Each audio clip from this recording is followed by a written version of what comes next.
Kung magandang balita ang hatid ni Pangulong Ninoy Aquino sa mga kawani ng gobyerno, bad news naman hatid niya sa mga manggagawa ng pribadong sektor. Hindi inendorso ng pamahalaan ang hiling nilang 125 peso across the board wage increase dahil hindi raw ito makabubuti para sa ekonomiya. May ulat on the spot si Lia Manyalak del Castillo. Lia? Rafi, tulad ng inaasahan, inanunsyo ngayon ni Pangulong Aquino ang kanyang magandang balita para sa mga manggagawa ng gobyerno. Sigurado na kasi sa Hunyo matatanggap ng mga government workers ang ika-4 na bahagi ng kanilang dagdag sahod sa ilalim ng Salary Standardization Law. Aabot sa 2.7 billion pesos ang pondong inilaan ng DBM para tustusan ito. Tulad noong nakaraang taon, isinabay ng Malacanang sa buwan ng Hunyo, imbis na sa July ang pagbibigay ng dagdag sahod para raw magamit na ng mga manggagawa sa enrollment ng kanilang mga anak. Pero tulad ng nasabi mo, Rafi, kung good news para sa mga government workers, bad news naman ang naging balitang hatid ng Pangulo sa mga manggagawa ng pribadong sektor. Hindi kasi nito muling inendorso ang hinihingi na 125 pesos across the board wage increase ng mga ito. Bukod sa masyado raw magastos para sa ating ekonomiya na magkakahalagang 1.43 trillion pesos, posible rin daw na mas maraming mawalan ng trabaho kung gagawin ito dahil mapipilitan ng mga employer na mag-cost cutting. Kung ikukumpara naman daw kasi sa ating mga kapitbahay sa Asia, isa na ang ating bansa sa may mataas na minimum wage. Kinuha na rin ang pagkakataong ito ng mga dumalong labor groups dito sa Malacanang para personal na iparating sa Pangulo ang kanilang pagkabahala sa animoy mabagal daw na pagtugon ng gobyerno sa ilan sa mga labor issues.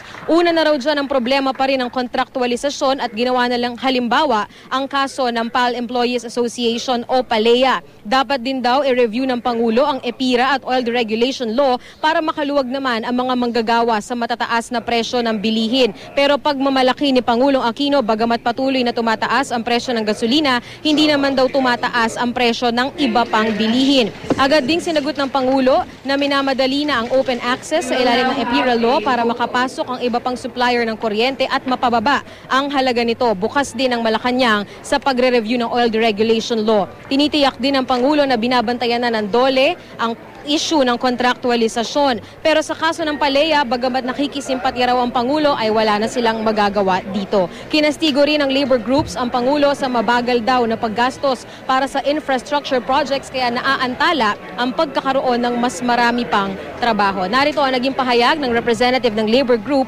at ni Pangulong Aquino. Kami pong manggagawa ay nababahala sa laganap na kontraktualisasyon ng paggawa. Kailangan po ng pump-priming sa infrastruktura upang maglikha ng trabaho. Tila naging matumal po ang buhos ng pondo habang tinatahak natin ang matuwid na daan. Magtapatan lang po tayo. Malinaw po sa akin na taliwas sa unang layunin ang pagpapatupad at hindi po mungkahin ng mga kasamahan ngayon nandito ng across the board na 125 pesos minimum wage increase. Pagdating ng Hunyo, matatanggap na ang 4th tranche ng Salary Standardization Law 3. Saktong-sakto po ito dahil magpapasok ka na, huwag naman po sana itong masamain ng mga nasa pribadong sektor.